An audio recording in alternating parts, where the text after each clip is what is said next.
Welcome in across the pond to Queensway in London, England, site of the Week 11 matchup for the Simulation Football League between the venturing Baltimore Vultures taking on the homebound London Knights. Welcome into the broadcast booth, everybody. It's Chris Curtis. It's Gerald Giudice in with you. And Gerald, two teams opposite directions. Baltimore looking to improve their stance in this playoff picture. London on the other side looking to get some positive vibes going into next season. Yes, London's definitely looking to get some positive traction going into next season. Baltimore, sitting at 7-3, already has a playoff seed locked, but now they're trying to get up higher. If they can get to the 2 seed possibly, or even stay at the 3, we'll see if they can come up here, come across the pond, and get a victory over the London Knights. I'd love to get one on the road in hostile territory. It's somewhere deep in the morning hours in London, England. I believe 2 a.m. is the time this game getting started for you. So there's plenty of Knights faithful out there with their football team swag in tow, and Baltimore coming across on a very, very long flight, getting themselves in just a couple days ago. We're ready for football just about. Baltimore and London getting ready to kick things off. It'll be the Knights kicking off to the Vultures to start us off here tonight, as the Vultures will move right to left across your screen. It is the Knights in the all black with the yellow numbers and trim, and the Knights with the red pants, black numbers, and white jerseys. We are underway in Queensway, as this will be caught about the 3-yard line, brought back to the 10, 15 to the 20, right at the 20, spin move at the 25. He's going to get all the way to the 28-yard line. They'll mark him at the 27, and that is where Wigmore will start his day. Jack Wigmore, earlier season signing, as he took over this Baltimore offense and has done a nice job keeping the status quo, more or less, as they try to improve their playoff positioning. Yes, he has. Jack Wigmore is coming in with the season with an 80.3 completion percentage and a 95.2 QBR rating, so he's definitely filling the shoes quite well. 3 to the right, 1 in the backfield, throwing and getting hit as he threw was Wigmore, and that's going to hit the turf harmlessly. Linebackers came up to get him there to take that away. It's second down. You see big Dean Sammy, the number 56, a 6'7", 320-pounder, the Week 6 signee coming in to this season, 4 tackles with 2 tackles for a loss and a pass deflection in their last game, and a loss to the St. Louis Gladiators. See what they have for us on second down. 2 to the right, 1 in the backfield again for Wigmore. 4 on the defensive line. They send 4. The southpaw is going to move out of the pocket, throw on the run, and it's picked off back the other way. And for the 14th time this season, Baltimore has turned the ball over from the offense to the opponent's defense. It's 1st and 10, and great situation for Brandon Ewing and the London Knights. Brandon Ewing on the tip drill. You see the nice little pass deflection there by Tanner Hendricks that falls into the hands of Brandon Ewing. As you said, that is only the 14th turnover for Baltimore, and that's the lowest in the SFL so far in this season. Well, they got 1 added to the list, and it puts Angus McLean in a great spot. Not a great week last week from the stats line perspective. Team nearly still got a win over St. Louis. He's going to look on first down, throw to the outside. It's Merrill. Merrill with the ball tries to spin, a double spin. Spin the first one a little bit too early. Gets hit after a 3-yard gain, and it's second down. Yeah, Robert Merrill had a tough sled in your last game against those St. Louis Gladiators. 9 carries, and he only finished with -7 yards. But he did have 35 yards on 6 receptions. But they need to get the ground game going here if they want to be successful against Baltimore. See if they let us get the offensive stars in here once this play is done. Under center is McLean. McLean backs up, 7-step drop, looks deep, throws over the middle. That one is caught, and just like that, London has on the board. That's a touchdown over the middle. What a grab from Fox Highwind. Fox Highwind, who had the only touchdown in the game last week, comes up with another gem here. What a laser between the 2 defenders. Perfectly thrown football. Touchdown for the London Knights, and they're up early in this ball game. Second play from scrimmage after getting the interception. That's a great way to start for the Knights as they are in search of their 3rd win in this season. Baltimore, though, they are hurt much more by a loss as they could tumble quite a bit if depending on what else happens the rest of this season. Up and gone is the extra point. It is up and it is through. So the Knights with a 7-0 lead as they get Baltimore back out on the field and give Wigmore another chance to do his thing.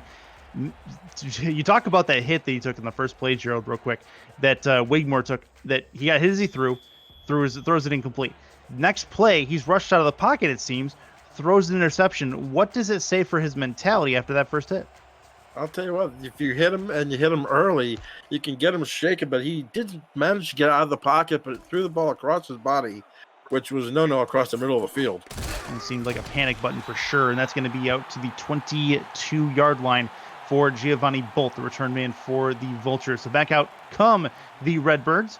They're going to take over again as out comes Jack Wigmore.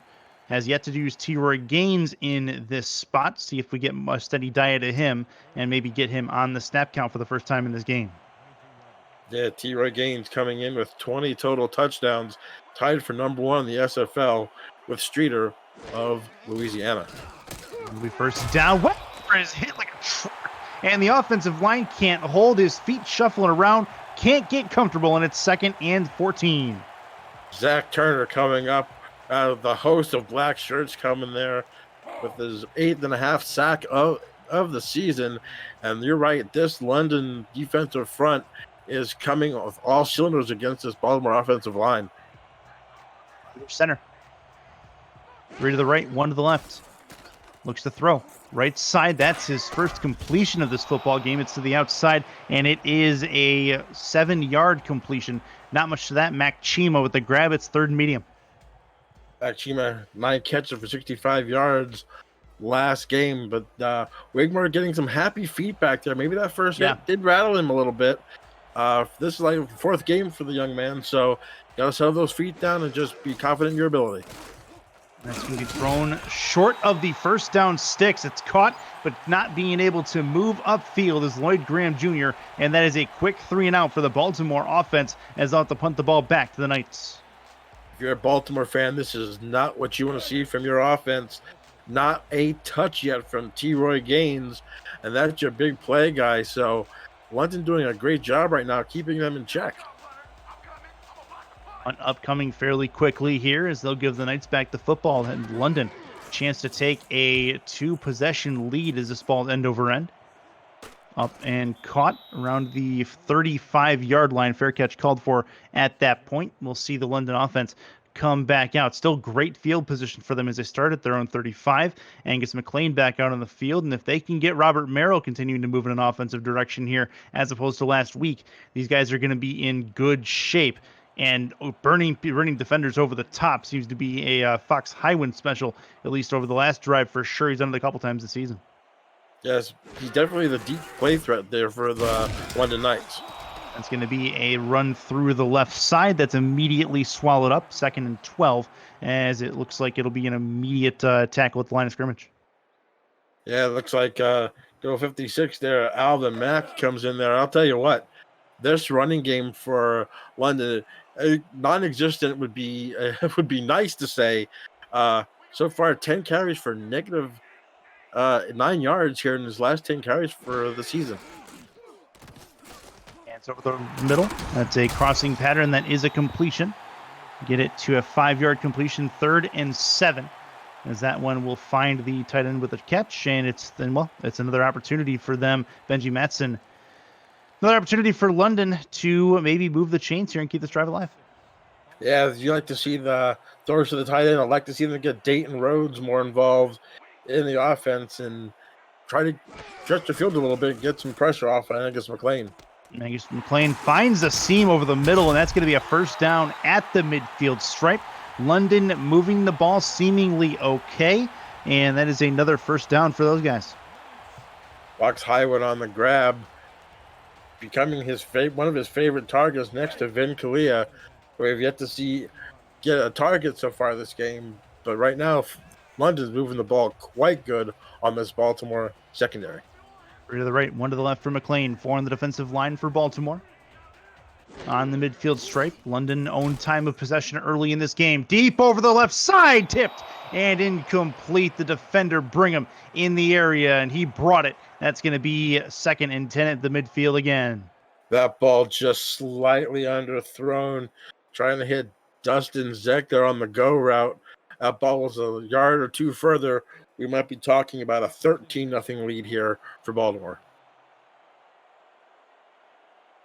In the gun. 2 to the right, 1 to the left. That's Merrill in the backfield with him. Quick drop back, thrown on the cross. A little bit underthrown as well. Didn't quite lead the receiver the way that needed to go, and that will be a 3rd down. Austin Brigham again making his presence felt in the pass game here. As you see that ball slightly underthrown. There were 2 receivers in the area. There was Dayton Rhodes and I believe Fox Highwind again. We'll be coming up here with a 3rd and long here at midfield. We'll see what London can dial up here and try to get a 1st down. Long. Got to get it to the 40-yard line to keep this drive alive.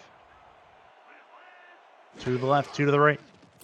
Looking to throw. 5-step drop, and McLean is brought down in the backfield. Defensive line gets home, does their job, forces the 4th down, and it will be London's turn to punt. Big Al Walker there with his 2nd sack of the season. The week 6 signee, the rookie, 286, 6'3", comes up big for Baltimore and forces London to punt. Sack last week as well against the Gladiators, and there is some laundry out there as well, just as the formations were getting together for the punt.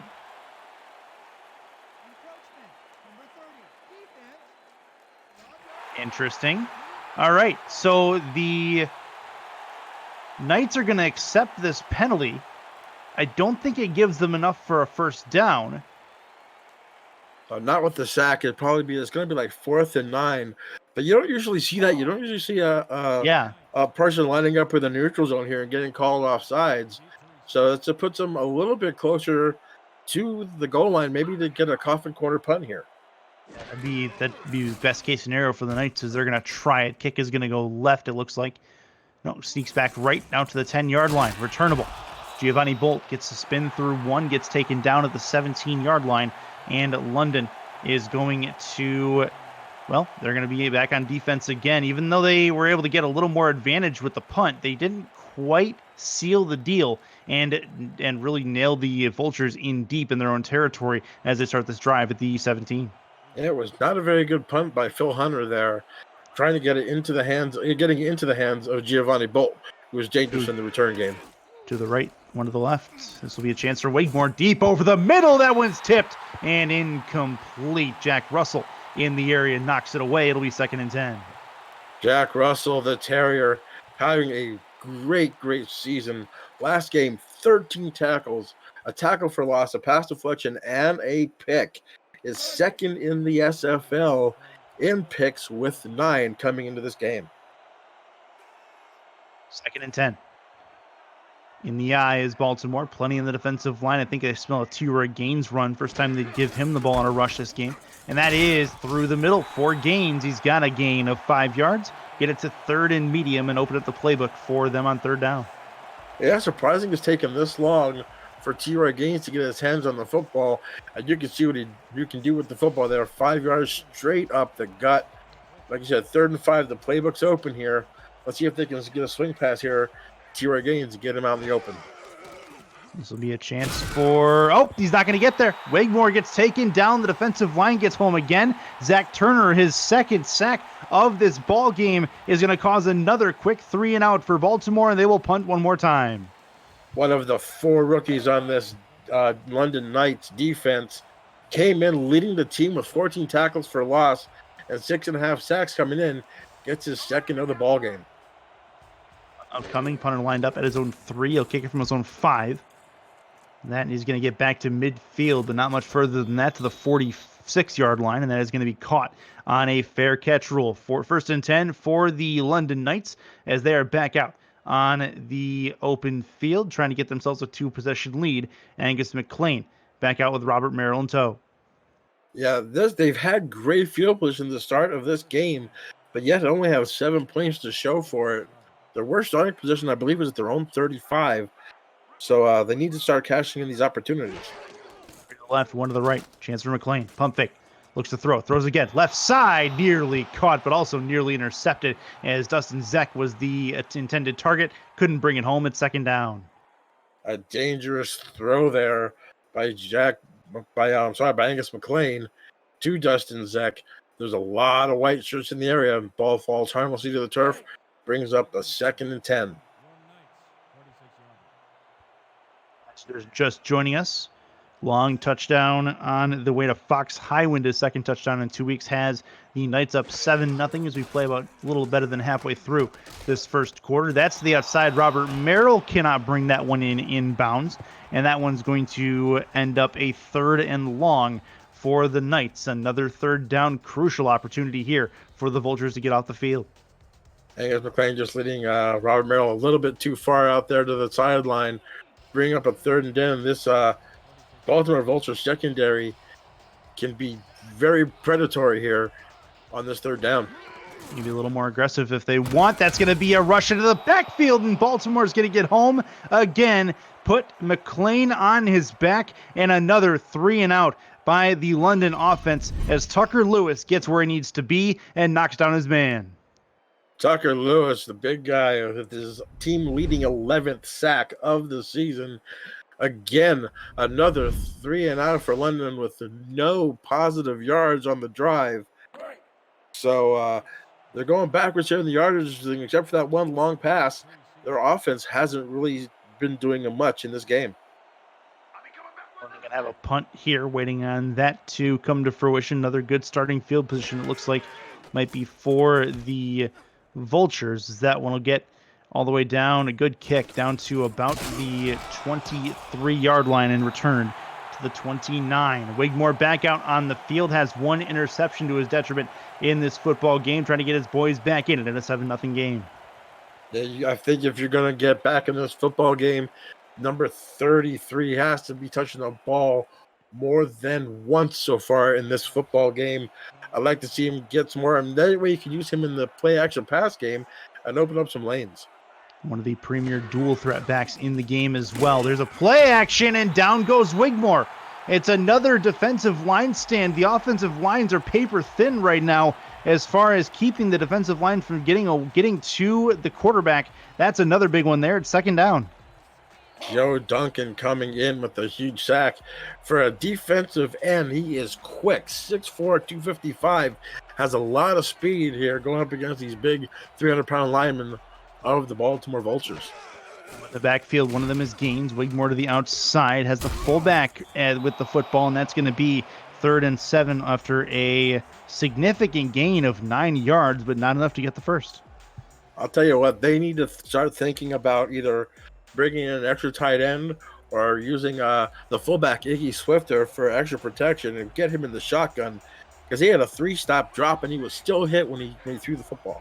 That was actually, check that tight end, Jay Hayden, on the grab, his first, and that's over the middle to get the first down. That's a couple of really methodical plays for Baltimore to move the sticks. Another one for Mac Chima.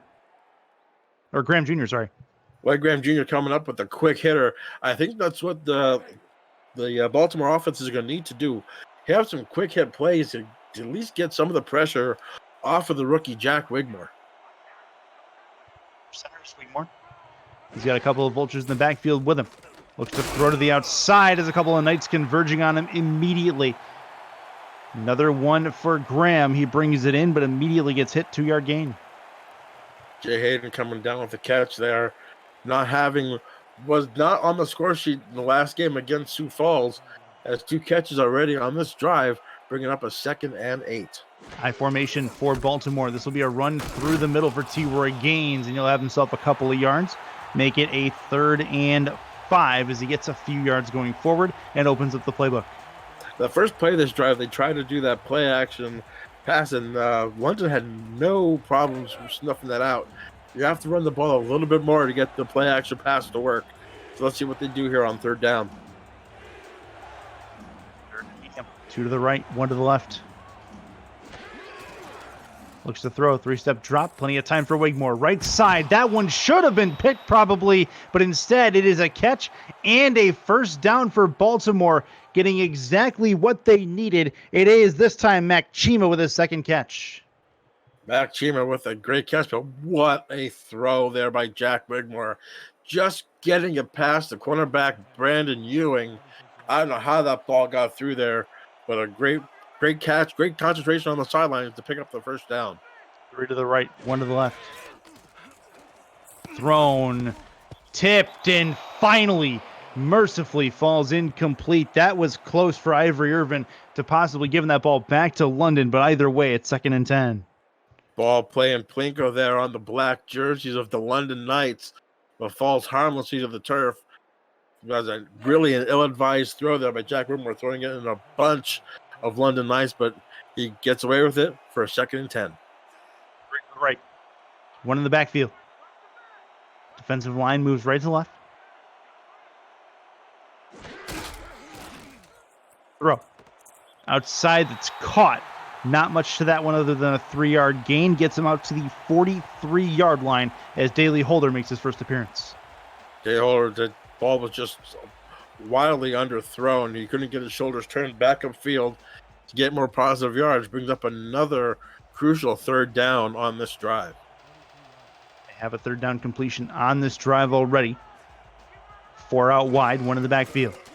Wigmore to throw to the outside. Another out route, another one that turns into something, but it's still short about a yard for the first down. 4th and 1. They need to get it to the 37. Decision time here for Baltimore.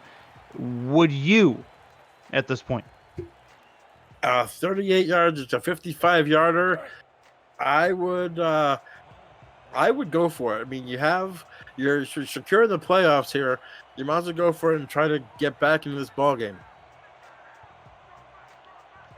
Package on offense, 4th and 1.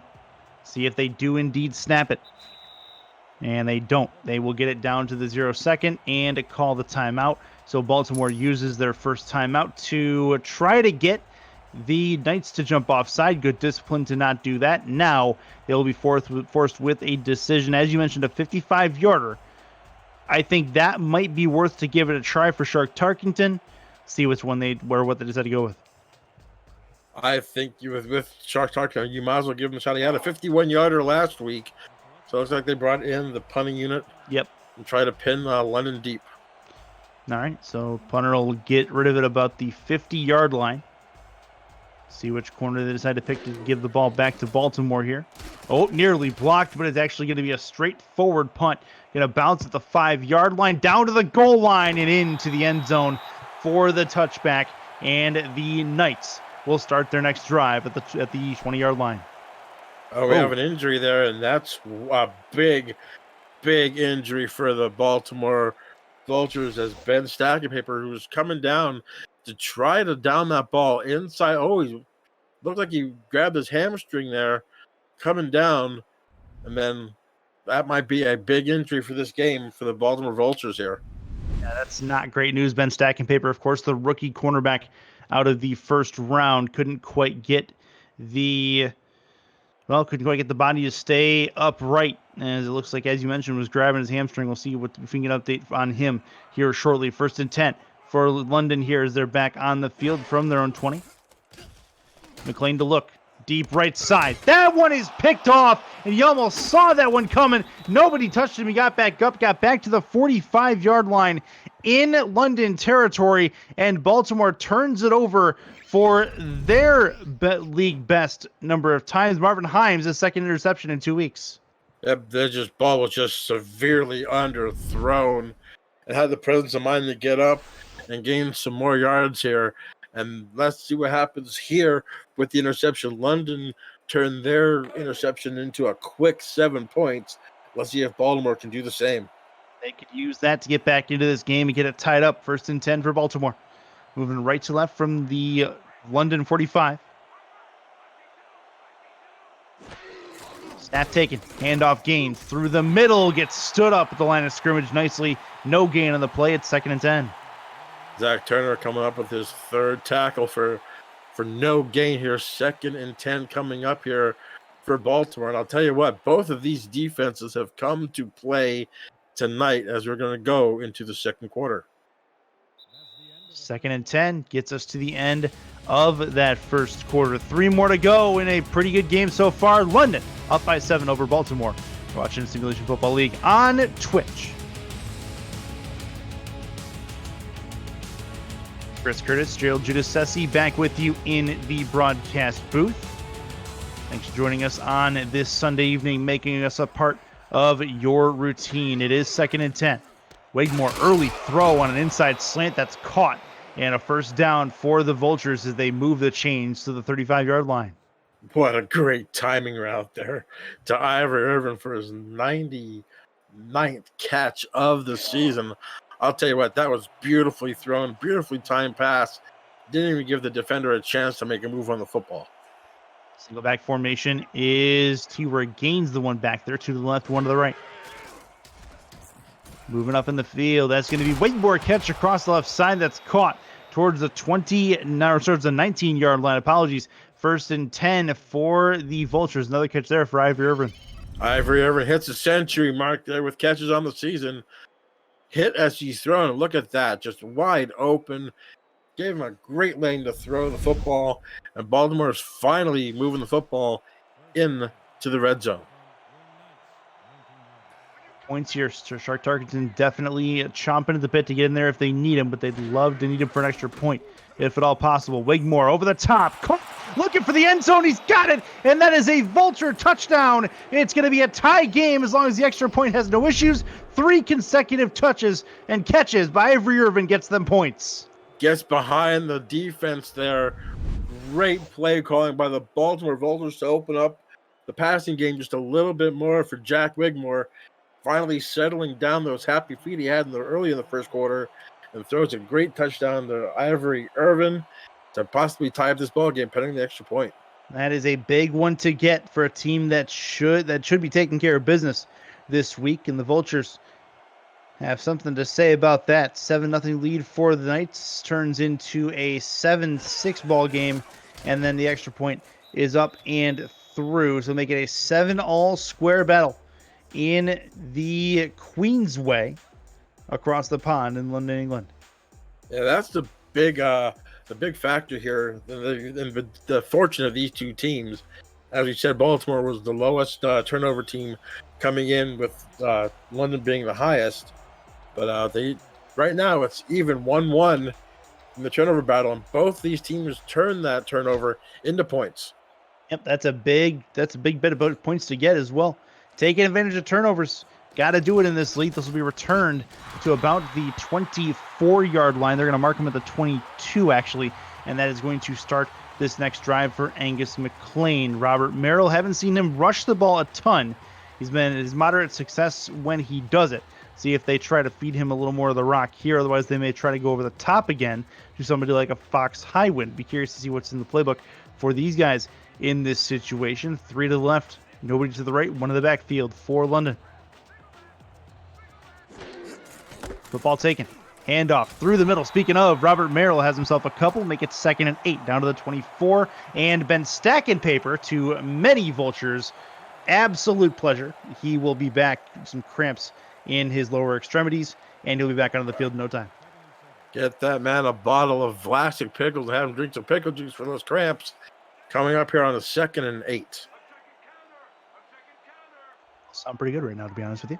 Offside I formation to the outside. Merrill has the football. Going to move upfield, get himself a couple of yards, make it 3rd and short. 3rd and 2 as Merrill has the football in his hands again. And that's how you get Angus McLean into this football game. Get him in a rhythm, going with his running back, and then eventually get him over the top. Yep, I believe you are absolutely right there. Just getting the ball in these little short passes, like you said, to bring those linebackers in, suck those safeties in, and hit them over the top with a big bomb. 5 wide. Looking to throw. Left side. Oh, tipped and nearly incomplete. The pass deflect belongs to Marvin Himes. He nearly had another one, and that is 4th down immediately, and London will punt it away. His second pass deflection, and that ball, again, just slightly underthrown, trying to hit number 19, Vin Kalia. with the pass. You see just reading the eyes of the quarterback there and just broke on the football. Great play there by Marvin Himes to make London punt the football yet again. 7-all game as these two teams fighting in a position field battle at the moment.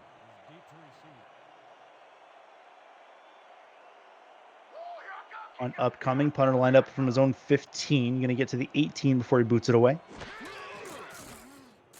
No pressure coming on the punt. He gets up and gone. That should be caught around the 35-yard line, gets as far as the 38, 39, I believe. Nope, 38 is with a Markham, and that is going to start this next drive for the Vultures. So fresh off of a touchdown their last time out. Love to see some of what T-Roy Gaines has the ability to do that we've all seen to this point in his pretty storied career. Baltimore in a spot to potentially move up the ranks, maybe even touch as high as second in the seating. Under center. Thrown, in the gun, thrown, and that's going to be bounced around at the first down marker. It goes nowhere, 2nd and 10. Jack Russell around the football, almost brought it in on the tip, bringing up a 2nd and 10. I'm surprised, only 3 attempts for T-Roy Gaines so far in this football game. I think you need to start running him, especially around the ends, to try to get him some space here, because I'll tell you what, this London Knights defense is flying to the football. High formation. Handoff. T-Roy Gaines going to run into a crowd of Knights, and that's not going to do what they need him to do. And that's going to be 3rd and 9 after a 1-yard gainer. Looks like the cornerback came up and made the hit to knock him down. Marcus Reed coming up there along with Brandon Ewing. You have a tough time trying to run up the middle when you have a defensive front that's averaging almost 300 pounds there. You got to start running the ball wide. Left, one to the right. Wigmore, deep left side. That one is going to be caught. That's a first down at the 43-yard line in London territory. That's Daly Holder with a crazy play to get that down. And that is, wow, what a grab. Tanner Hendricks was all over him. Yeah, Tanner Hendricks definitely had a great cover, just a great throw. I'll tell you what, I don't know if he got that left foot down or not, but I'll tell you what a great catch there by Daly Holder, having the intensity to get that football in his hands and hold on to it, being hit by Taylor Hendricks. Hard to believe he can get a foot down with the way Tanner Hendricks was all over him. This will be Wigmore again. That one probably should have been caught, goes through the hands of Ivory Irvin. He knows it. It's 2nd down. Yeah, Ivory Irvin wishes he had that back. That would have probably have been pay dirt for him for the 2nd time in the game as he got behind the defense. Just lack of concentration. That ball goes through his hands. Brings up a 2nd and 10 here at the 43. Set out formation, 2 to the right. Both of them out wide, otherwise a tight package in the middle.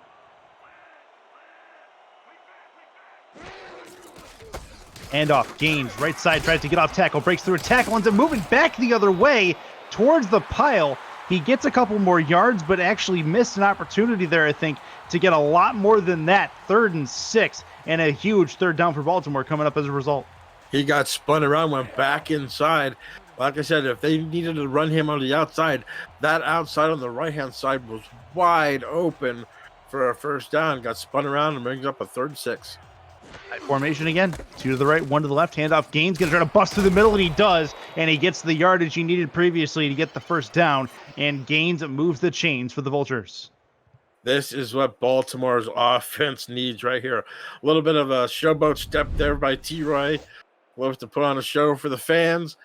Gets a first down, and now you can see T-Roy's getting the ball in his hands, getting the groove going. And I'll tell you what, this Baltimore offense now I think is going to be on fire. Yeah, they're starting to find a bit of a rhythm, the Baltimore offense. This will be a throw for Wigmore. Wigmore to the outside, has Gaines, has a first down, I believe he does. They're going to give it to him. It's 1st and 10 at the London 20-yard line. Jay Hayden again on the catch. I'll tell you what, that's why you have to run T-Roy Gaines, because as you saw, they bunched in toward the center of the field looking for Gaines, and it left tight end Jay Hayden wide open there on the flat to get a 10-yard gain on a first down. In the gun, 2 with him, 2 to the left, 1 to the right. 1st and 10. Quick drop, throw, end zone, touchdown. Baltimore with 2 unanswered touchdowns. They take the lead. It's Ivory Irvin making up for lost ground from earlier. Ivory Irvin again. Watch this pass. Wigmore early just had happy feet and just laced that ball. Irvin got behind them. It was an easy pitch and catch. How do you let Ivory Irvin get behind you guys like that again? And you're going to pay for it. Scores another touchdown. His second of the ball game. And that is going to give the Vultures a potentially 14-7 advantage and get them in a spot where the comeback is enforced. And the extra point in middle hash held well, and it's up and through on the high snap. So Baltimore makes it a 14-7 lead over the London Knights. They kick the ball to London. Got about, 6.5 minutes left in this second quarter. As we get towards halftime, reminder that the Baltimore started with the football in their possession, so London will get it at the start of the second half. Chris Curtis, Gerald Giudice with you in the broadcast booth. Benji Matson, Jacob Clear on stats, along with your producer and commissioner, Cameron Irvine. As we come to you from Queensway, it's a very early morning in London, but the football faithful are up and at 'em. No doubt about that, as Dustin Zach, the return man, will get out to the 24-yard line for London. They're back out on the field for the next drive. If you're the London Knights, basically what you want to do right here is, unfortunately for you fans, they're going to have to try to be the New England Patriots here. Get the ball into the end zone here to make it 14-14 and then get the ball back and score again. But they need to get points on the board right here. Tight package with 2 wide. McLean over the left side, tipped, and probably should have been caught. Giovanni Bolt in the area, knocking that one free on the hit. And that is an incomplete pass, and second down coming. Giovanni Bolt coming here with 6 pass deflections, make that number 7 of the season. Also has 8 interceptions, tied for 3rd in the SFL. We've seen Stack and Paper back out. That's a fair question that's coming in from our community. I knew it said he would return because of cramps. Have not seen him on the field as of yet. I have not either. Was you see Angus McLean here calling an audible? Let's see if they draw up here. That's through the middle. That's a fullback run, and an absolute truck just hit that man. Oh, man, that one hurt me up here. 3rd and 8. Iggy Swift is like, can we not call that play again, please? I would not like to have that again because that was a big, massive hit. 2 to the left, 2 to the right. McLean under center, sending 4. Caught, trying to get upfield. It does, and that's going to be a first down for London. Moving it past the 39-yard line. Another one down the left-hand side makes them pay for it. That's good stuff for the London Knights. Dayton Rhodes coming up. The ball was a little bit behind him, but was able to turn his shoulders around, get the ball in the front of him instead of reaching behind him, and turn the shoulders to get that first down. That was great adjustment on the football there by the rookie Dayton Rhodes, bring up a first down. Still shy of midfield to this point. At the 38-yard line is where they're at. 3 to the right.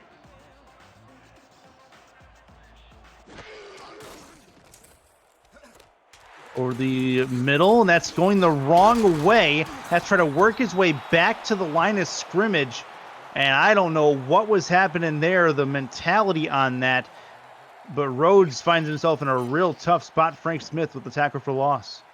Yeah, that was a weird combination of happenings right there. I'm not sure what happened. I just got praising the rookie there for a great catch.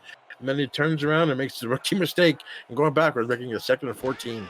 Yeah, that's a problem. McLean in the single back is going to, or in the under center position anyway, is going to have this ball connected to the right. It'll be a 3rd and 7 for London. It's another one for Rhodes as he's going the correct direction this time. Meant the other playbook's a little more open on a 3rd and manageable. Yeah, 3rd and manageable, as you said. 3rd and 7 coming up here. As you see, McLean 67 yards through the air. Does have that one interception here. I'd love to see them get the ball here to Vin Kalia for this first catch of the game. He's going to throw it. Needs at least 7. Looks to throw. Throws. It's caught, and they're moving the wrong way again. A couple of juke moves the wrong way. Gets them a tackle for loss, and another 4th down. And Dayton Rhodes, for the second time this drive, he has 4 catches and has netted negative yards because he's moving backwards after the catch. I know you want to try to juke and make a play there, rookie, but you need to get the ball forward. You can't stop going. You got to go. You don't want to go east and west, but you don't want to go south either. You want to go north and get those yards. It's going to be a punt towards the 27-yard line. It's on the ground, and I believe London has picked it up. They have, and it's London with the football. It's 1st and 10 at the Baltimore 29-yard line. Giovanni Bolt there not doing the fair catch, and a big hit there by the special teams people. And I'll tell you what, turnovers in the special teams are what creates victories in this league. And I'll tell you what, London has come to play tonight. The second turnover for Baltimore. This time London has taken away the football in general in the 10 regular season and now 11 regular season games that they've played in. 2 in the backfield for McLean in very good scoring position. Looks to throw over the middle. That's tipped and incomplete. Probably should have been picked off going back the other way, but they'll take it. Not Giovanni Bolt. That's the defensive end making that play. Nolan Pierce coming up with a big pass deflection right there. His 4th of the season. 108th overall pick. Pretty decent size for a linebacker. 6'4", 241. Comes up with the big play right there. Three to the right. Under center. Looking to hand it off through the middle. That's going to be Robert Merrill finding over the hole. He'll get a couple of yards, make it 3rd and 7. As here come the Knights. Now, Knights, they are in a position now from the 26. It would be a 43-yarder from here. It's something they could do if they needed to, but they'd much rather have the touchdown, try to get this game back even up. Yeah, I guess McLean can't afford to take a sack here. You need to get the ball into the hands of your playmaker here, either Fox Highland or Vin Kalia. They may be going over the top, and that's tipped and incomplete. Another criminally underthrown ball right in the area of Marvin Himes. It'll be 4th down, and they will attempt their first field goal of the evening. If you're throwing Marvin Himes' way, you better get air under that football. I'll tell you what, that could have been another pick, but they're coming up here with a field goal here to cut the lead to 4. JT Delaney on the field, looking to get set up. Right hash is where he's kicking from. About 43 yards from this spot. Snap good. Hold good. Kick up and on the way. It is up. And it is through. Plenty of leg underneath it. And that's 3 more points added on to the London Knights total for the game. They're down 4. JT Delaney with his 15th field goal out of 15 attempts. That ball was going to be good from 53 as it bangs the back of the net. It's a big drive there for London to get points on that board. To get points on the board, coming up with a turnover and turning that into points. They'd like to have had the touchdown, but now they're within 4. Eventually, Baltimore's mistakes may come back to haunt them if they can't clean up the turnover game. London, who is last in the league in takeaways, has 2 this evening. This will be returnable from about the 3.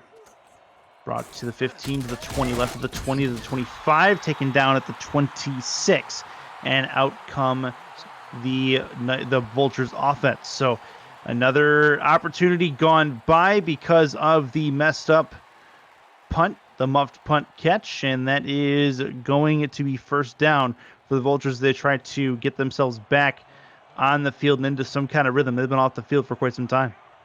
Yeah, they have been with that the unfortunate fumble by Giovanni Bolt. Let's see if they can come here and put points on the board before the half. That's going to be left side. That's caught down the left sideline to the 20-yard line and taken down. They're going to call it the 21. Ivory Irvin going off in this second quarter has the Vultures moving in offensive territory. Again, gets behind Tanner Hendricks.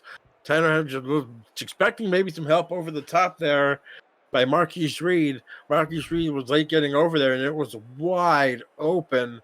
And luckily, they got a game-saving tackle there by Tanner Hendricks at that speed. But right there, Baltimore comes back with a big play to match the big play of London's special teams and gets them right now back in field goal range to go up at least by 7 if they don't cash this in for a touchdown. 10 so far. Baltimore trying to add some more to it. 1st and 10. Wigmore over the middle, tipped and incomplete. Should have been intercepted probably twice. That's good. That's a good job to jump in front of that football from Jack Russell. He's been all over the field on defense. Jack Russell read the eyes of Jack Wigmore right there as he was trying to get the ball once again to Ivory Irvin. That ball's luckily, like you said, it wasn't picked off. Brings up a 2nd and 10. 2nd and 10 in the offset I formation. Wigmore with one to the left and one to the right. Looking to throw. Moves up in the pocket and takes a hit. He's going to get taken down at the, looks like the 23-yard line. 3rd and 12. And Baltimore is moving the ball, so if they do need to try to kick one, they have a little bit of room here with a 40-yarder on the horizon.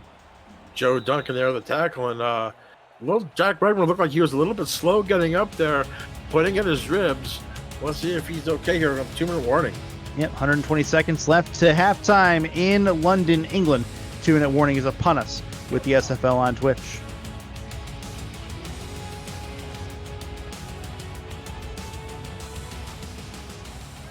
Back to it. Baltimore with a 14-10 lead at 3 to the left, 1 to the right. In plus territory for the Knights. High snap brought down. Wigmore moves up in the pocket, throws on the run. One's picked off. Another one. This one at the 7-yard line. They'll say the 6. And don't look now, but another turnover by London, taken away over the middle. Tanner Hendricks this time brings it down. Tanner Hendricks making up for getting burnt earlier.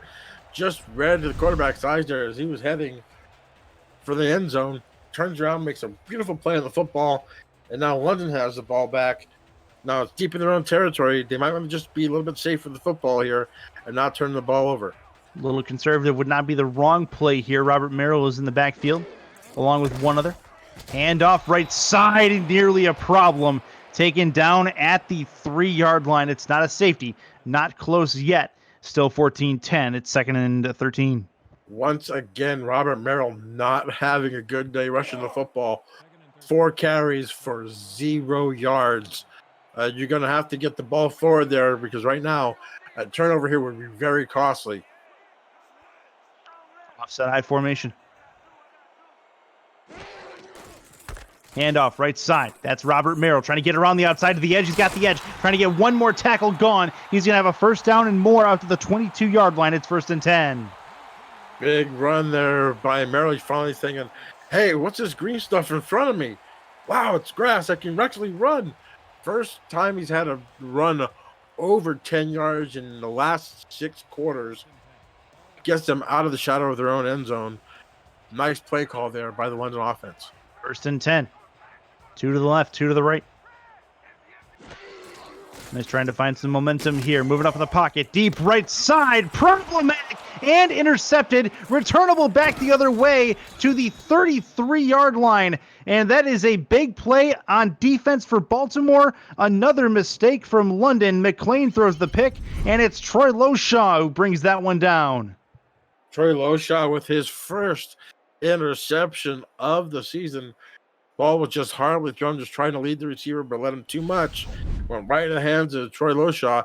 Now with 42 seconds and two timeouts remaining, being at the 32-yard line, your playbook is wide open here, but you got to protect the football if you're Jack Wigmore. 1st and 10 for Baltimore in a very good scoring situation.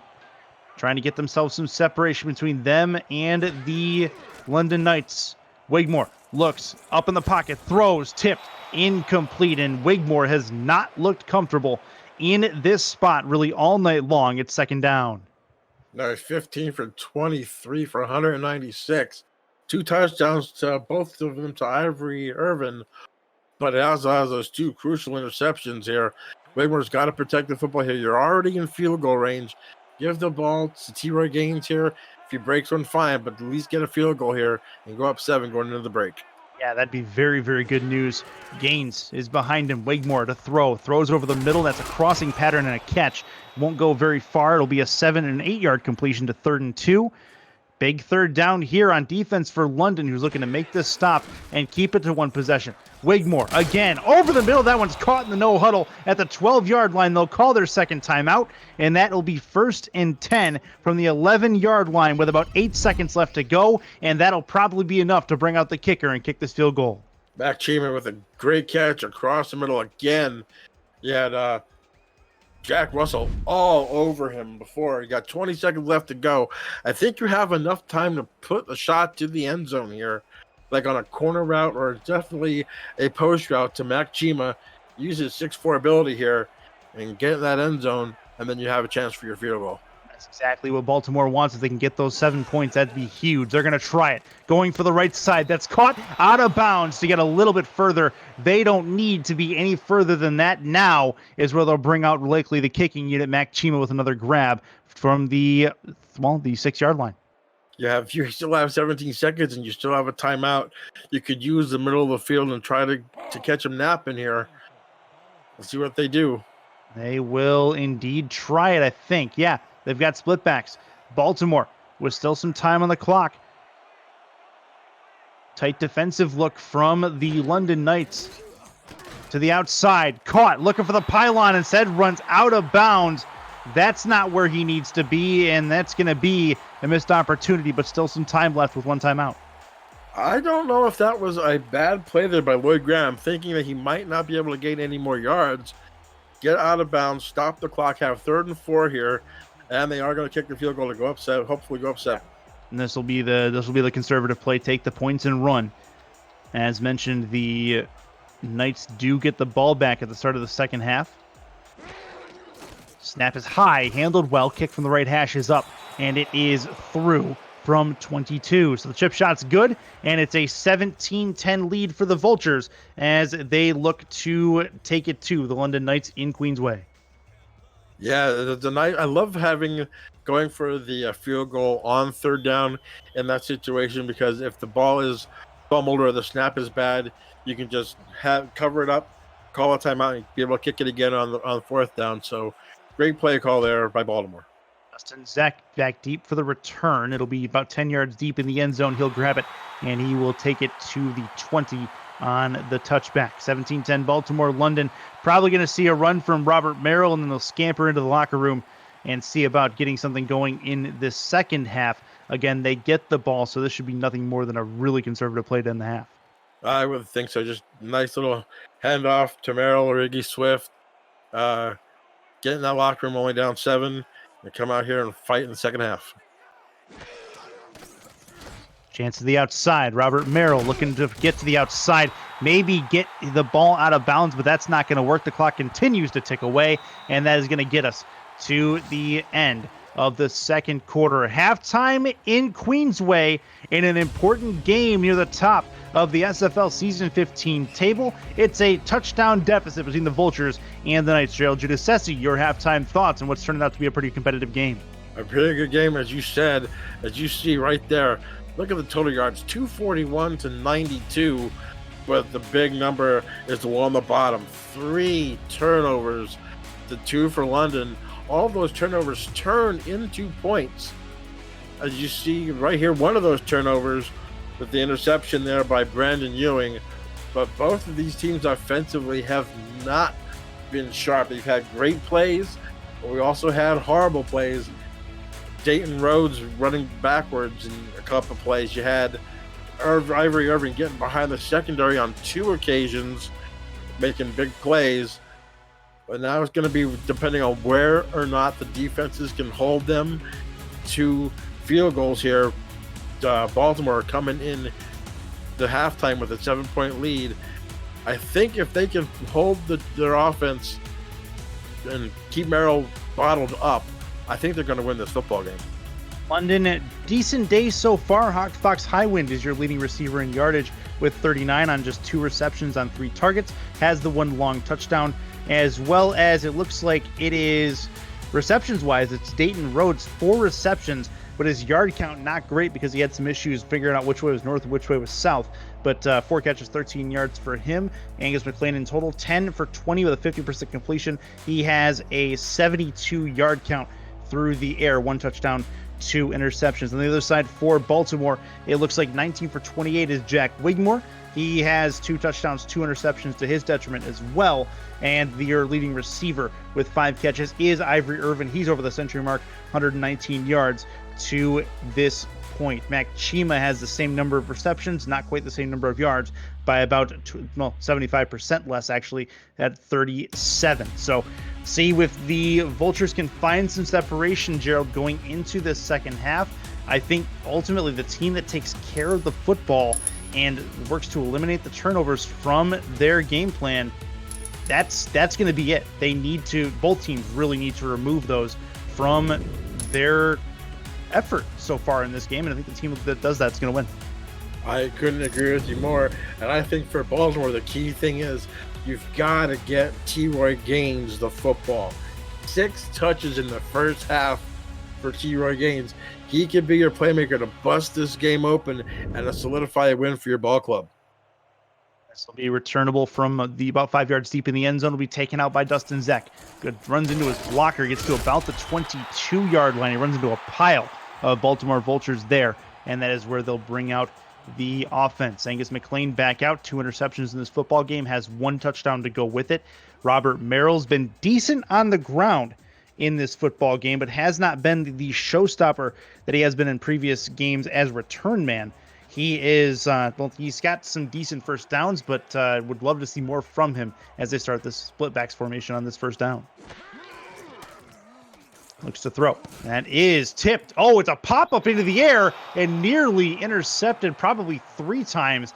That one went about as high as our camera overlooking the field. It is 2nd and 10. I thought I hit the camera there for a second.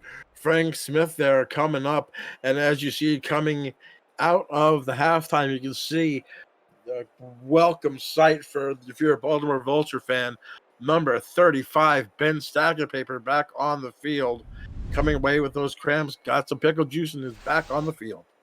I'm telling you, pickle juice sounds pretty good right about now. That's not even a lie. 2nd and 10. Then again, I've also been known to drink cranberry juice because I like the taste. So there's that. There's nothing wrong with cranberry. I love cranberry juice. So you're good. Yeah, I'm good with you there, Curtis. I'm good with you there. I like it. It is 2nd and 10 for McLean. 2 to the left, 1 to the right. Over the middle, tipped, and this one gets intercepted. A couple of tip drills right in a row, and this one ends up in the hands of the Vultures. Another takeaway for them, and it is Ben Stackenpaper. Looks like the pickle juice did some good, and that is another opportunity for Baltimore on offense. That ball was thrown at the back of Fox Highway and comes off the back of his elbow, and Stackenpaper, Johnny on the spot there with the pick. But still had some pickle juice on his hands. That ball just stuck right through his hands. But a costly turnover for London. Formation for Baltimore. Have a chance to take a 2-possession lead. Handoff T-Roy Gaines. He gets swallowed up at the line. It'll be a 2nd and 10 after no gain. Zeron Yates, the 4th, quiet so far in this football game with only his 2nd tackle. He needs to get going here if the London Knights want to stave off this charge by the Baltimore Vultures. Vultures still have a chance to take a lead or take a 3-point attempt out of this if they can manage it. Split backs formation. This will be over the middle. I think that might have been tipped at the line. That was dangerous. Was trying to throw it left, it looked like. Doesn't matter. It's 3rd and 10 after a real rough play. Jack Russell on the stop. Wow, Wigmore got lucky there again that he did not get intercepted. He was hit as he's thrown, I believe, once again, just trying to make a play. Better off taking a sack because you are in field goal range, as you said. So protect the football, get the 3 points, and get out of Dodge if you're lucky. 2 to the left, 2 to the right. Wigmore to throw over the middle. That one's picked off. Playing center field, another interception.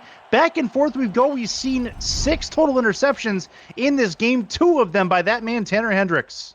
Yeah, that was just a horrible throw there by Jack Wigmore. Again, pressure in the face. The rookie just absolutely just threw a ball, threw a Hail Mary to hopefully one of his guys came down with it. Unfortunately, a guy in the black jersey, number 22, Tanner Hendricks, comes up with a football. And again, London dodges a big bullet. 1st and 10 for the Knights. They do indeed dodge a bullet. See if they can take advantage of it. This will be Robert Merrill. Has some green, tries a spin, gets in front of 3 Vultures. 2 of them take him down. It'll be 2nd and 4 after a 6-yard gain. Great block out there in the open field there by Dustin Zeck. Opening up just to get a little bit more yards there. 2nd and 4 coming up. Merrill's in the backfield in the single back, 2 to the left. Thrown left side. That one's caught towards the sideline to the 31-yard line. They'll call it the 32, and London moves the chains to get themselves out of trouble and give their punter at least some room if it gets to that point. Vin Kalia sighting for the first time this game. Finally, Kalia gets the football. It just looks like it was like Ben's stacking paper. No, it was number 39. Austin Brigham that's late on the coverage there, bringing up a big first down for London. Let's see if they can keep this momentum going to get some points on the board. 1st and 10. 3 to the right, 1 to the left, 4 on the line for the Vultures. Plenty in coverage for them as well as they look to be playing a zone. Handoff through the middle and a big hit just past the line of scrimmage. Puts him to the turf. It'll be a 2-yard gain. Not much more than that as Mack comes up to make the hit. Alvin Mack hitting like a Mack truck right there. Higgy Swift's in the huddle going, see, I told you not to run that play again. You got blitz, but come up and pick up a 2. Offside I formation. Knights set up. Looks to throw to the outside. It's over the hands of the fullback. A little bit of a mistake there, as that is it's a missed opportunity as he had some green in front of him. Not going to work. 3rd down coming up. He has some green in front of him, but the free agent rookie Frank Smith was right there. The leading tackler on this Baltimore Vultures defense coming into the game with 73, and also tied for first in the league with fumble recoveries with 2. In the gun, under center, sorry. 4 wide. Knights trying to set something up left to right. Over the middle. That is nearly, it is intercepted. Another tip that ends up being in the hands of the Vultures. 3 straight possessions, 2 for the Knights, 1 for the Vultures. That ends up in an interception. It's Lowshaw again who brings that one in, and it's a field day for the defenses in this football game. It's a field day for the cornerbacks here picking off the football. But I'll tell you what, they're not putting any points on the board with it. They're just trading the ball back and forth inside the 30s. We'll see if Baltimore can finally cash in on one of these turnovers here in the second half by the London Knights. Set high formation. Looking to throw over the middle. That one's a sliding grab and might have been a late hit as well. No call on it. It's Irvin over the middle who takes that ball in, is down, and they have a first down, Baltimore does, in scoring territory again. How was that ball either not picked off or not sacked or not anything? Because I'll tell you what, he was hit again as he threw that ball, and that ball came out absolutely squirrely in the center of the field. Dodges a bullet there. If you're Baltimore, you might want to just run the football here. Yeah. Take it out of Jack Wigmore's hands. Yeah, T-Roy Gaines definitely sounding pretty good right about now. That's going to be a ball that's caught towards the 13-yard line, and that'll be a 2nd and 9 after only the 1-yard gain. Tanner Hendricks there again on the tackle, having a great game back in the backfield there for the London Knights secondary. But like I said, you got to give the ball to T-Roy here. Get it out of your quarterback's hands. This will be looks like a throw again. Wigmore, right side. This one's caught. You say that, but they made it work. It's a touchdown for the Vultures as they get it in the end zone. Mac Chima, after all that, finds a way to get in the end zone and put the Vultures up by 2 scores. You see Mac Chima there. What a move there. The pump fake, I believe, froze quarterback Brandon Ewing, and he was able to put the ball over his head with if it ain't broke, don't fix it. Now a big touchdown there to go up by 2 scores for this Baltimore Vulture offense. This is a crazy game. The amount of just getting a little bit of whiplash going back and forth at the start of the second half. It's going to be a 14-point lead as long as the extra point has no issues here. Snap good, hold good, kick up and on the way, and it is through from Tarkington. It's a 24-10 score for the Vultures, who are trying to improve or at least solidify their spot in the playoff seedings at the moment. 7-3 coming in, but a 7-4 could be a very different look come the end of come the next week as they are going into their game. So they're trying to take care of their own destiny here, try to get them as high a seed as possible as they get to start their playoff run.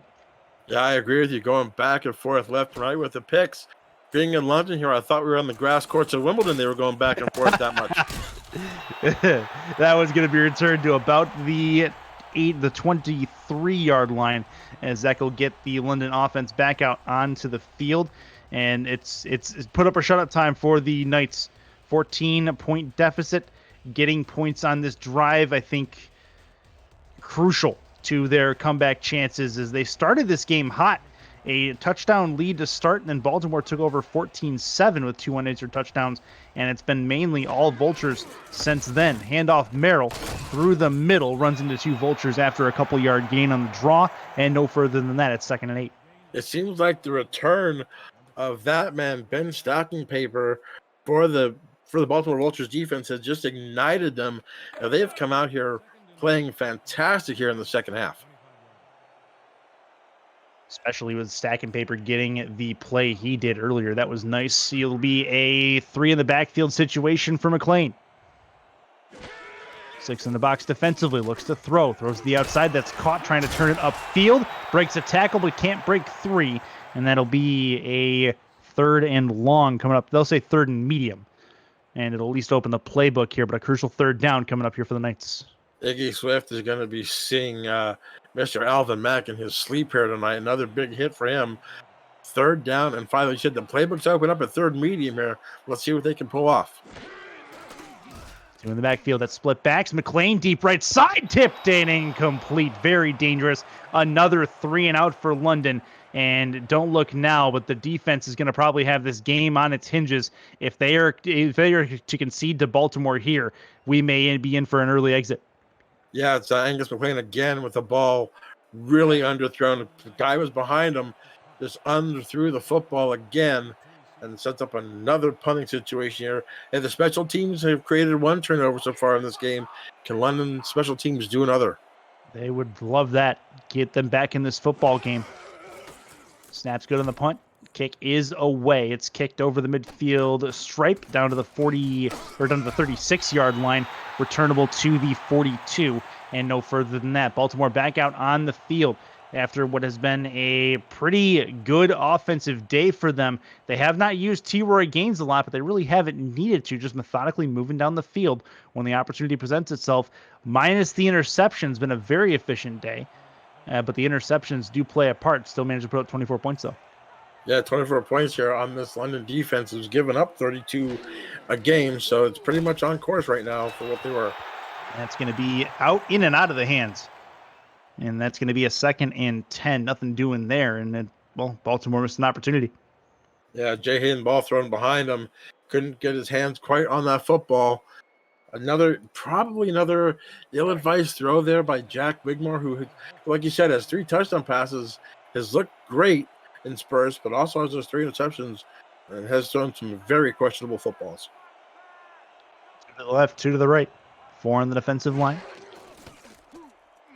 Looking to throw. That's dangerous, but the defensive line nearly got home. London making things difficult for Baltimore for sure on 3rd. They're now coming into 3rd down. And, well, another big opportunity for London to get off the field with some time remaining. William Davidson there with a big hit on Jack Wigmore. And you saw a couple of hits there by Jack Wigmore that makes him get some happy feet here and throwing some interceptions. Let's see if that hit can rattle the young man.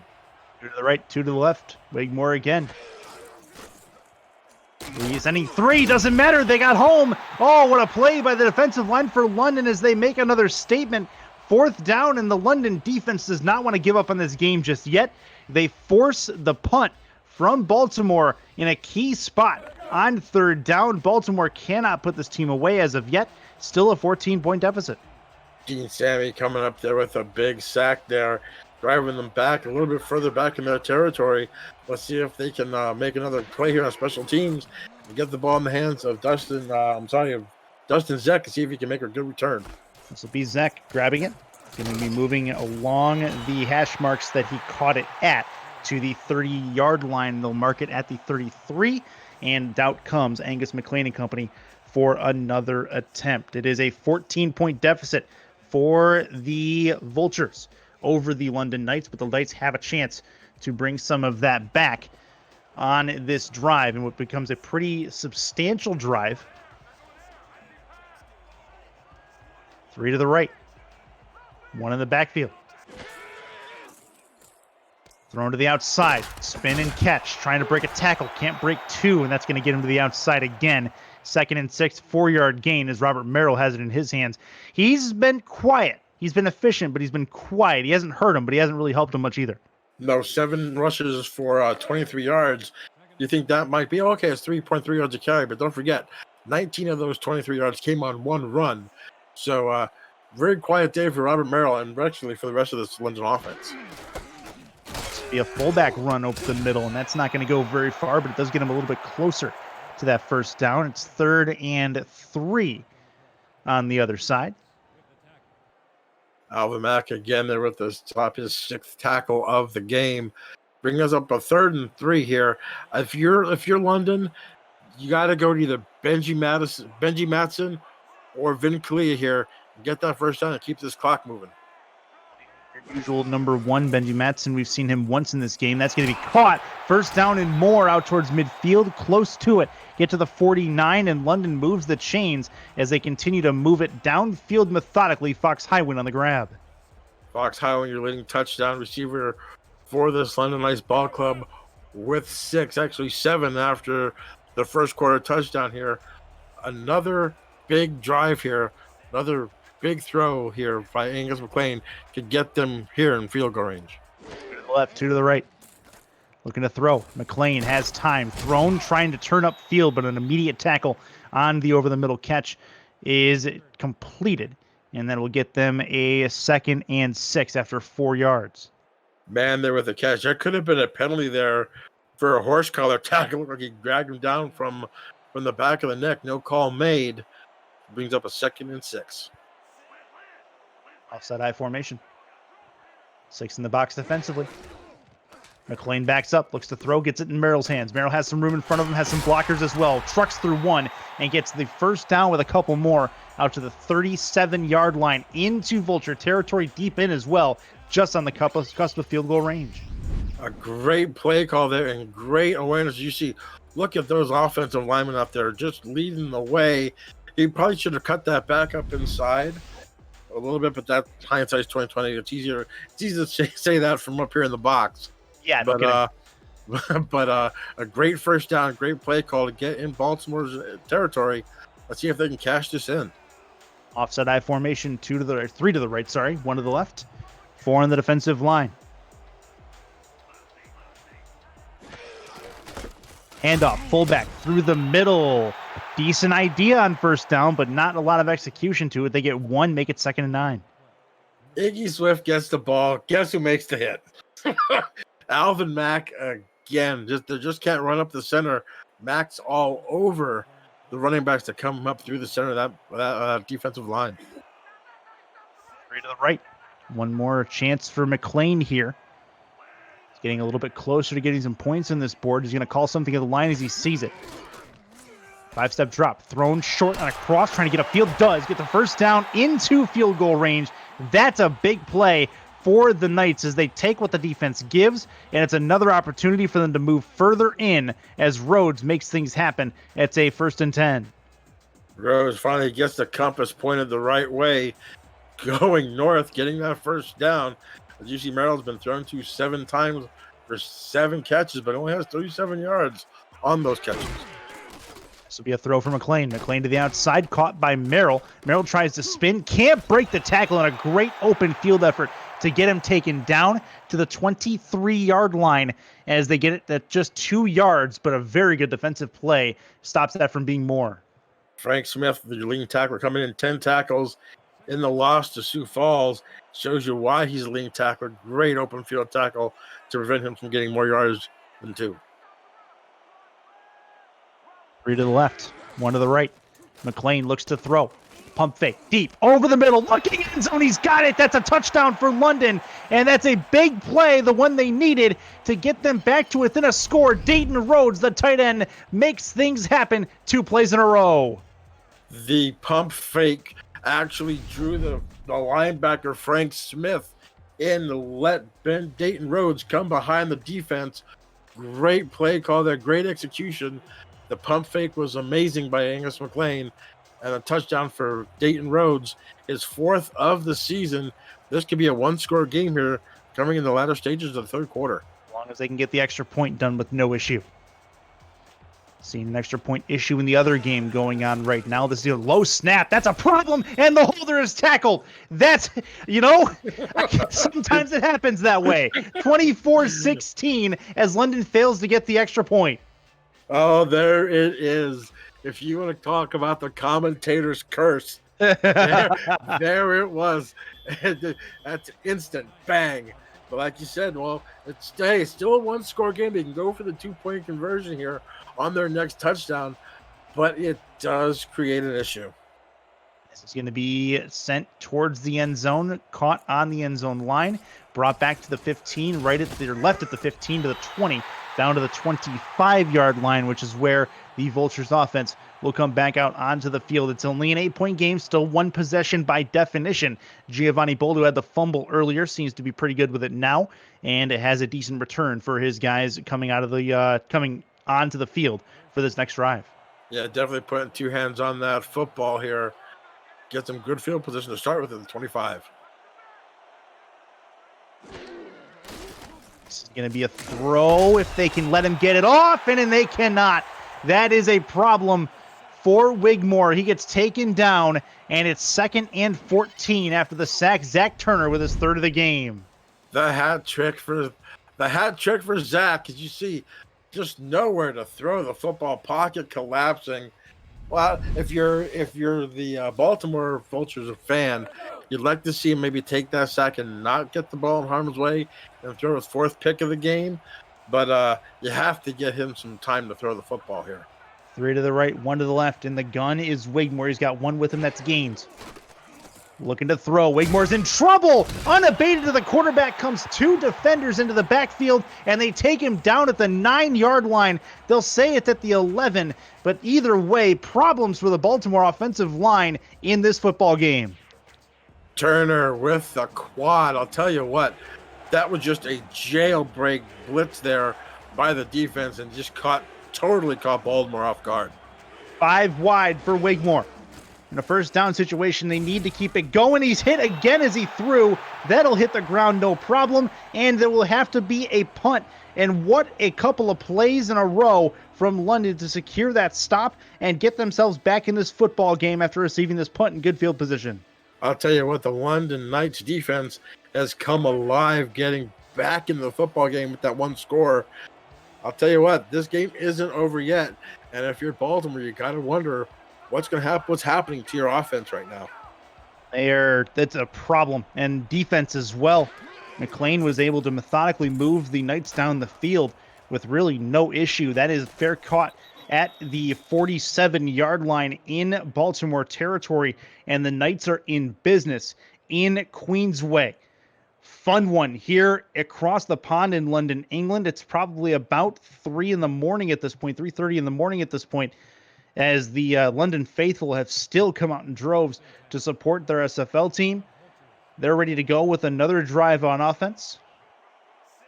3 in the backfield. Handoff. Merrill tries to run through, runs into a couple of Vultures at the line of scrimmage, nothing doing. And that is a 2nd and 10.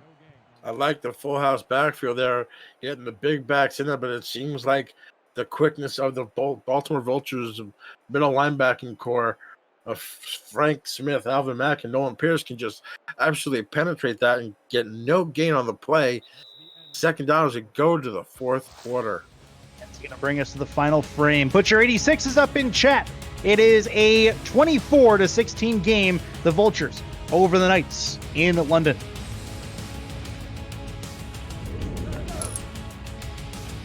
Chris Curtis, Gerald Giudice, along with Cameron Irvine. We've got Benji Metzen, as well as Jacob Clear on the stats truck as well. Trying to get trying to finish what looks like a good one between Baltimore and London. Baltimore finding themselves in a tough spot trying to improve their seeding in the playoff situation as Merrill has the football. He's going to get taken down after a 3-yard gain. 3rd and long medium for the London Knights as they don't want to really end this momentum that they found themselves having. No, you need to really get closer to the sticks and to make it an attemptable field goal. A first down would be more advantageous for them. Under center by himself. Chance for McLean over the right side. Has the catch and the edge. First down, and a great stiff arm is going to get them down to about the 31-yard line. And Marvin Himes had the coverage. Oh, no. Did they stop him? Looks like they might have. No, he got stiff armed really hard. Okay. Yeah, I was going to say, maybe he got stiff armed, but maybe he knocked it out as well. That's what that showed me, but that's not so much. Good play. No, great play there.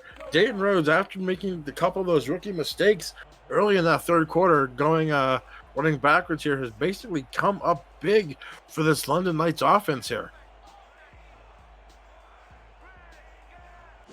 McLean in the gun, has the football. Plenty of time, thrown short, trying to move him upfield. That's going to be a catch and tackle at the 20-yard line. Couple of yards, not much to it, but gets them a little bit closer. It makes it a manageable second down. Just before that ball was snapped, did you notice that McLean just whispered something over, well, maybe not whispered, but yelled something over to Merrill, and he just went right past the line of scrimmage and just turned around, almost like McLean saw that it was going to be open. 2 to the left, 2 to the right. McLean 7-step drop, thrown, caught. That's going to be a crossing pattern and a first down to the 21-yard line.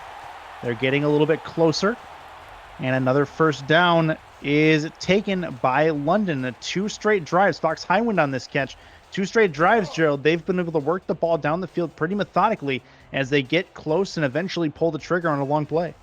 Yeah, if they can get into the end zone here, that'd be great. But right now, you are in the field goal range, which would put it to a one-score game that would actually win it with 1 score. So you need to pay. That was going back the other way for sure. He'd still be running and probably running into the next play clock as well. Ben Stacking Paper, that pickle juice working real well for him. Nearly just changed the game. I just about did the curse there myself. Just read the eyes of McLean right there. Broke on the football perfectly. Just couldn't get his hands on it. Tell you what, he would, like you said, he'd probably still be running out of the back of the end zone. But a big drop interception there by Stacking Paper. Offset I formation. 4 on the defensive line.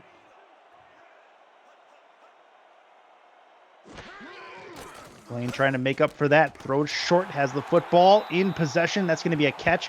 Out of bounds he goes. No issue there, as that'll get them another catch for Fox Highwind. It is going to be 3rd and short. It opens up the playbook here with about 9 minutes left in this football game. London still with a shot to possibly get this game tied up. It's only an 8-point game, and they still have a chance to go for a 2-point conversion if they get the touchdown. They're coming in with an offset eye here. Looks like twin tight ends. It looks like they need to get a first down here. They need to throw the football here. Over the middle. That's a catch and nearly got there.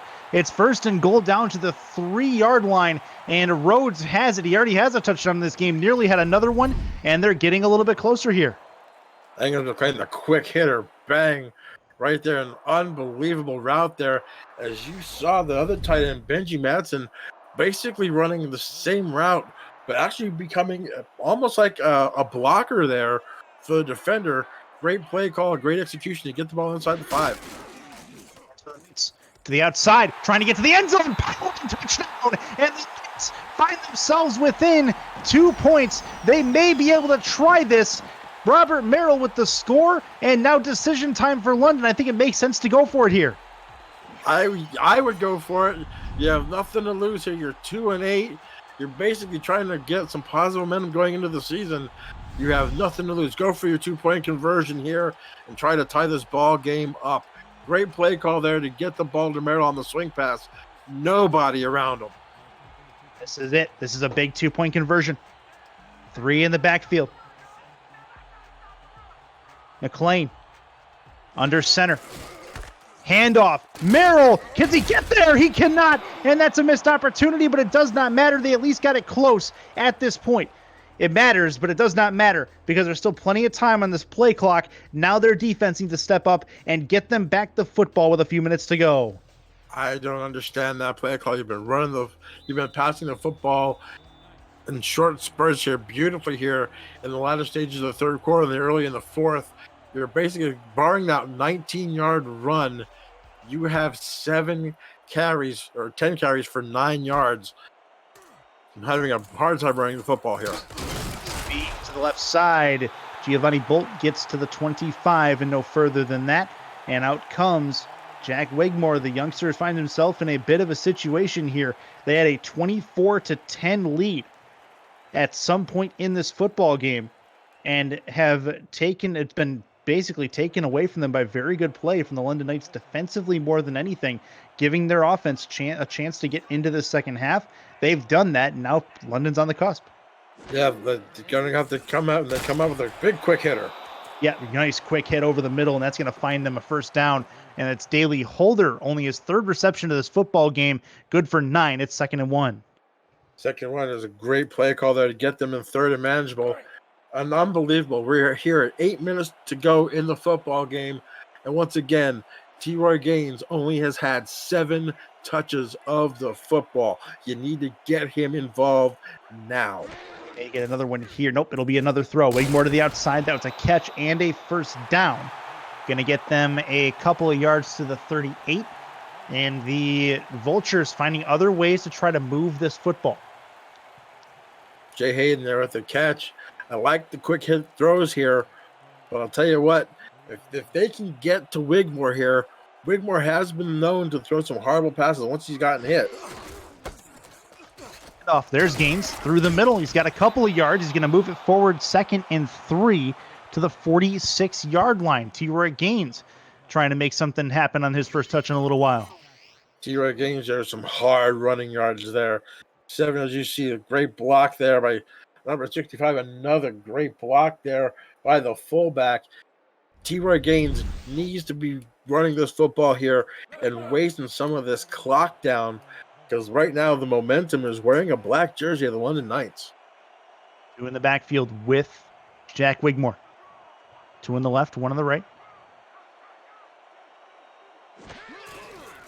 Got the football in the gun. Thrown! Oh, it's nearly intercepted. That was nearly a big problem for the Vultures as that one hits the ground.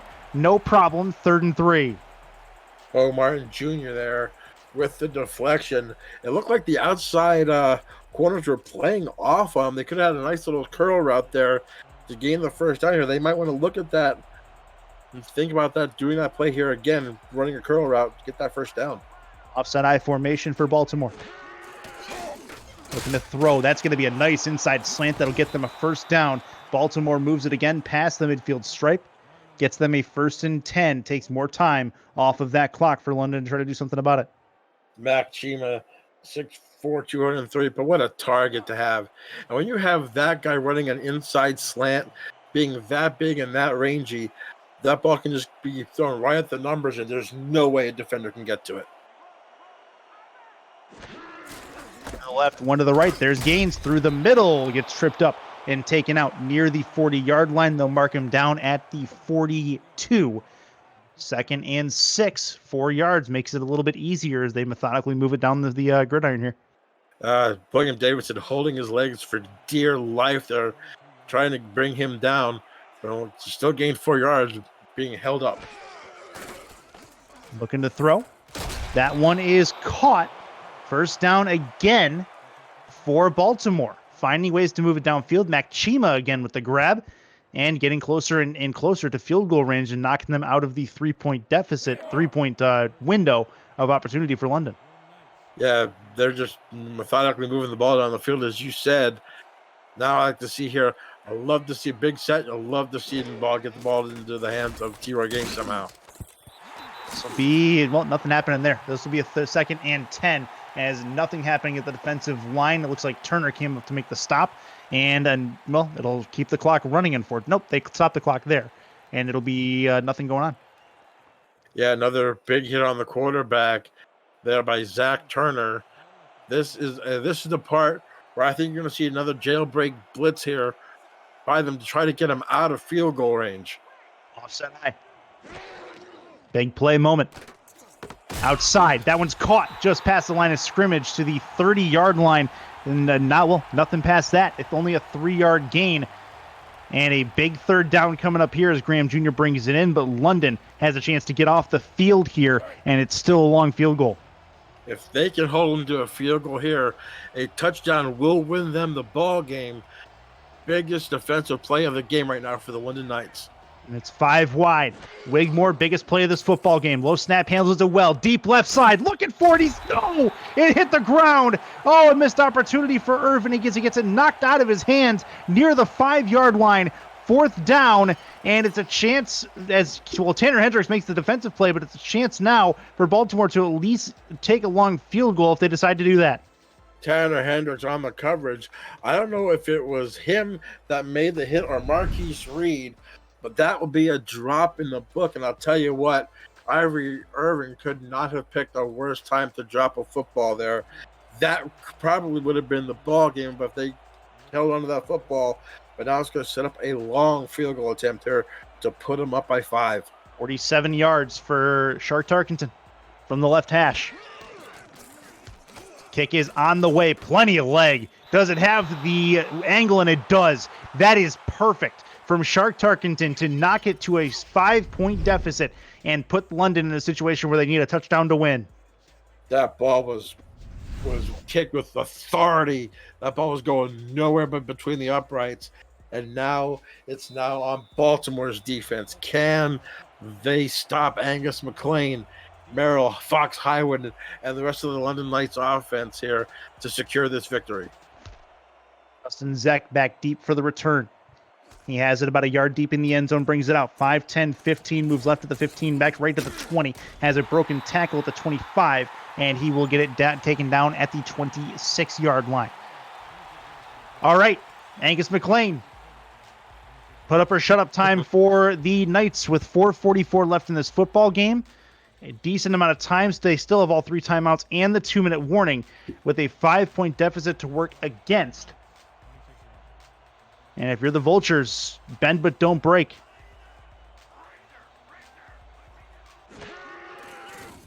McLean to throw. Left side, over the top, nearly intercepted. A criminally underthrown ball that nearly got brought back the other way. It's 2nd down. Austin Brigham there with the pass deflection. And as you said, it's put up or shut up time for the London Knights offense. Like you said, the bend and break style defense of Baltimore, they are in the bottom 3rd in passing yards allowed, rushing yards allowed, total yards allowed, but yet they're only 5th in points allowed. So they can bend and not break. That's what they've been doing all season. At the handoff to Merrill, he ends up stuck behind his own blocker and can't get back to his own line of scrimmage on that. 3rd and 11, big 3rd down here as they start to try to run the no huddle. Interesting time to do that. 3 in the backfield. Has the football, 3-step drop, plenty of time. Thrown short, a little bit of a screen it looked like. Nothing much doing there. Now if they go no huddle there, do they have the mentality to go for it on 4th down? If you try to punt the football here, because if worst comes to worst, if you punt the football away and you hold them to a field goal, you're still at a 1-score game. It's going to be the touchdown and 2-point conversion scenario again. But I think this is the right call. There's still 4 minutes. You still have all 3 timeouts. Punt the football away. Maybe a special teams guy can make another great play here for another fumble. But yeah, this is the right call, I believe. First team is downfield. That's caught there. Going to try to get it. We'll get Giovanni Bolton open, or the special teams unit for the Baltimore Vultures. Nothing doing, 1st and 10. Getting him out to the 43. Jack Wigmore. Get T. Roy Gaines involved, I think, is the common conception here. Common consensus. Yeah, if you're a Baltimore Vulture fan, you want to see the ball in the belly of that man, T. Roy Gaines, to run some of this clock down. And maybe you can pin him deep with a punt if you don't get the 1st down. Start to force them to use some of their timeouts. That's going to the outside, tipped and nearly intercepted. It's incomplete. And they're playing with fire here as Duncan nearly made a play on that. Yeah, amazing. Why are you throwing the football here up 5? You're just basically giving London, for every incomplete pass, you're basically giving them an extra timeout in theory. So 2nd and 10 here, you need to move the football on the ground here. Set I formation.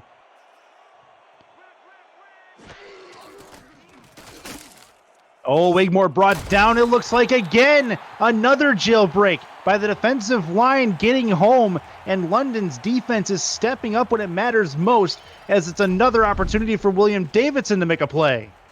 William Davidson just coming up, only rushing 3, and they're still getting pressure on the quarterback here. 3rd and 14 right now. If you're in Baltimore, just find a safe play to get the ball somewhere up near midfield and get out of here with the punt. Left, one to the right for Wigmore. Gaines is in the backfield, taking plenty of time off the play clock. Thrown left side, and throwing towards the sideline, believe it or not, but it doesn't matter. It's caught out of bounds. It's 4th down. London has done their job. They have a chance to get the football back and have used none of their timeouts to this point. Again, another incompletion, another clock stoppage. If you're Baltimore, that was just a horrible, horrible series. Not only did you lose yards 3 and out, but you didn't take a lot of time off the clock. Upcoming. Big punt as well. Low snap on the punt, handled well. It gets up in the air, end over end. Returnable. Returned to the 30. The 29 is where they're going to have it. McLean back out on the field with his team.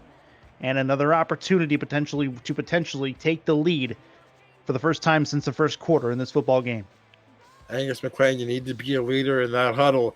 You need to say, guys, we're 71 yards away from this game. Let's just put this game on our backs here. It's our game to lose. Let's take it to the house. 4 on the defensive line for Baltimore. McLean 7-step drop, throws on a bit of a check down, but it's caught. It'll be about 9 yards. It'll be a 2nd and 1. Running a no huddle. Same formation. Looking to throw. Throws short, got a 1st down, but moved it back across the line of scrimmage and brought it back again the other way. Another 1st down for London. They're starting to move it as they get closer to midfield. McLean again. Looks to throw. Throws short, coming back towards the line of scrimmage. I believe that's Rhodes again, as he has had some issues with that particular play, but they have a couple of yards. I like this no huddle. They're trying to get them in a certain situation where the middle of the field is wide open. That's over the middle. That one is going to be caught, and it's going to be a 3rd and 1. Big 3rd down here for London. They don't want to get it to 4th down if they can help it. It's McLean. Chance. Thrown. Caught. 1st down past midfield, and they're going to call the 2-minute warning with all 3 timeouts still remaining for the Knights in this comeback attempt. Great calls right there. Using the middle of that field, knowing that you have all 3 timeouts. Stay tuned, folks. This is going to be a great 120 seconds. Be a fun one. This should be a real fun one. London trying to play spoiler and put the Vultures in a position where they will not be as happy with their playoff seeding if they can help it. McLean to throw. Steps up. Throws over the middle. It's picked off. Back the other way come the Vultures to the 30 to the 41. And that may snuff out the rally from the London Knights. Unreal. Angus McLean, another interception at the worst time for the Knights on offense here. And guess who? The leader of the secondary and the leader of that defense, Giovanni Bolt, comes up with a big pick. Angus McLean has not had great success throwing the ball deep. A lot of his deep throws have been undercut and underthrown, and just what just happened there, a costly turnover. So now this London Knights are going to be using their timeouts on defense right here. Don't throw the football, run it with Gaines. That's exactly what it needs to be, but they're going to throw it anyway to the outside. This one's at least caught. They'll move the clock forward at least. It'll be a 4-yard completion, and they call their first timeout. Not put that ball in the air. One of those linemen can get their hands up in the air, tip that ball, and again, that ball can just find its way into the hands of a London Knight black jersey's hands. So you got to be safe here with the football. Be safe with T-Roy Gaines, I believe, anyway. Another throw, though, to the outside. Same play, same result. This one ends up in a 1st down, and another timeout used by the London Knights. They have one more. Jack Wigmore trying his best to keep cool. He's basically being given the reins here to put the ball in his hands, put this game in his hands. Jay Hayden not having a lot of season stats coming in. He only had 4 targets coming into this game.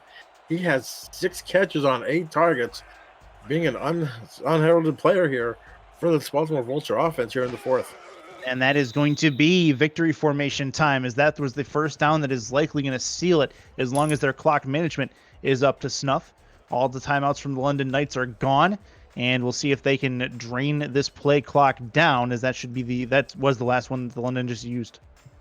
Yeah, it was an unbelievable drive there by Wigmore, putting the ball in the hands of that rookie quarterback he struggled today with 3 interceptions, but you had faith in him to get that ball and get that first down. Unbelievable play calling there, and a big win here for Baltimore. Yeah, it looks like that's what it's set up to be. Now, clock management might be an issue. There may be still a chance for London to get this ball back, depending on how they do the next couple of plays. There's still 1:23 left. You have at least 40 seconds on the next play clock, but that's not enough time to seal away this win, in theory. So we'll see. They're taking as much time as they possibly can. That is going to be one last kneel down, 58 seconds. So they will have to punt it in theory. They can punt it with 24 seconds left on the clock. Do you just take the delay of game penalty here and let the clock completely run down? It wouldn't necessarily be a bad idea. We'll see. In a 5-point game with playoff seeding on the line.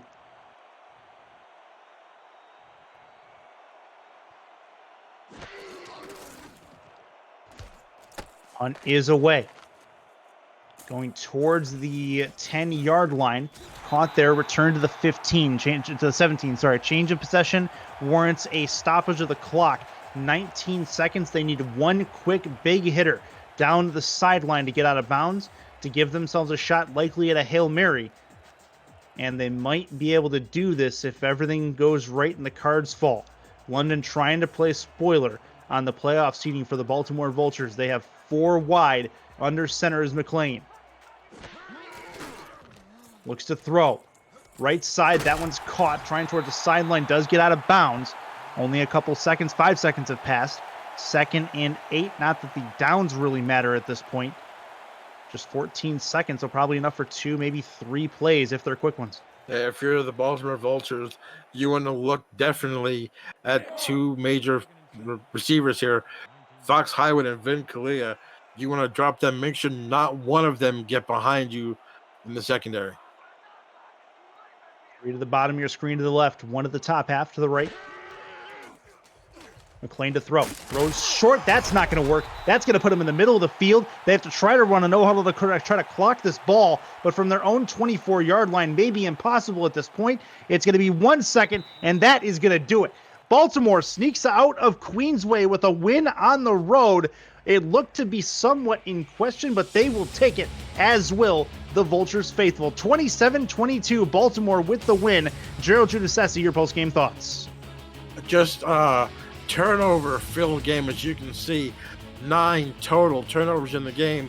The yards kind of evened out there from the first half to the second half, but Angus McLean, 5 interceptions on the day, brings him up to 30 for the season. He's going to be tied with Ron Cochran and that stat. The turnovers were the key in this game. I just see another turnover there by a hit from on Jack Wigmore. The turnovers were the key. They could not move the ball without turning the ball over. As you see here, McLean just throwing the ball with a big interception right there. Again, turnovers were the key. You have big plays by Ivory Irvin. You had a great defensive stand here by London. Zach Turner had 4 sacks, 9 tackles. I mean, just a really bad loss for London, but they seem to be having a lot of them just by the turnover battle. Well, and Baltimore did not have their greatest game, but that's how you measure the apt of a team, is they win the ones that they are not 100% all there. And they were able to find a way to win. That's a big thing for them as they get into playoff season, which is, well, I mean, they have one more regular season game left to try to solidify their playoff positioning. But they, by all rights, probably deserve to lose this game. The fact they let London into it, a 2-win team, probably spells that, but they found a way to win, and that's what's important. It's in the right side of the win. It's in the correct side of the win column, and that's how it goes. Give me your player of the game, 5 seconds or less. Player of the game, I would say Ivory Irvin, 135 yards and 2 touchdowns. But a quick point, if you'd say that they only have 9 touches for T-Roy Gaines with the win, you'd take it. Yeah, absolutely. Ivory Irvin is indeed your player of the game, 7 for 141, 2 touches, and that is your Baltimore Vulture standout for this Week 11 matchup. For Gerald Giudice, Jacob Clear, Benji Metzen, and our producer and commissioner Cameron Irvine, and everybody else with the SFL, I'm Chris Curtis saying goodbye and good night from Queensway. We will see you next time on the Simulation Football League Twitch. Thank you very much. Have a good night.